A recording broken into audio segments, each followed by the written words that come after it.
Hello friends, இன்றைக்கி நானே ஹஸ்பண்டும் வெளியே போயிட்டு வெளியே வந்தோம் காரில்.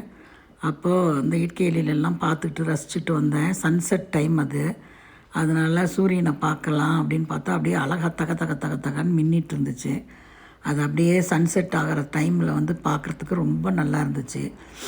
நாங்கள் இது ரொம்ப ரசித்து பார்ப்போம். எங்கள் ஃபேமிலியே சன்ரைஸும் சன்செட்டும் பார்க்குறதுல கில்லாடிங்களாக இருப்போம். எல்லாருக்கும் அவ்வளோ பிடிக்கும் அது.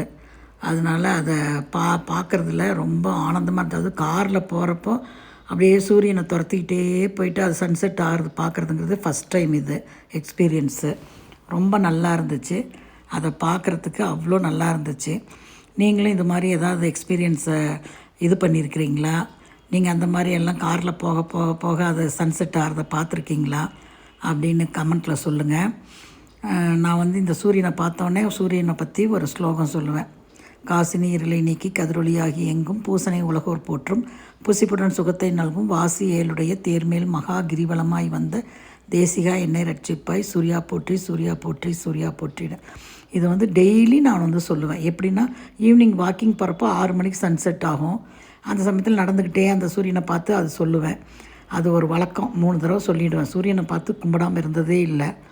நம்ம சூரியனை பார்த்து கும்பிட தான் செய்வோம். நிலாவை பார்த்து தான் கதையாக சொல்லுவோம். அங்கே ஆயா இருந்தால் வடை சுட்டா அது இதுன்னு கதை சொல்லுவோம். ஆனால் சூரியனை பற்றி என்ன சொல்லுவாங்க? சூரியன் பக்கத்திலே போக முடியாது, அது பயங்கரமான நெருப்பு தகிக்கும் கோள். சிலருக்கு என்ன சொல்றீங்க, கர்ணனோட பிறப்புக்கு காரணம் அப்படின்னு சொல்லுவாங்க.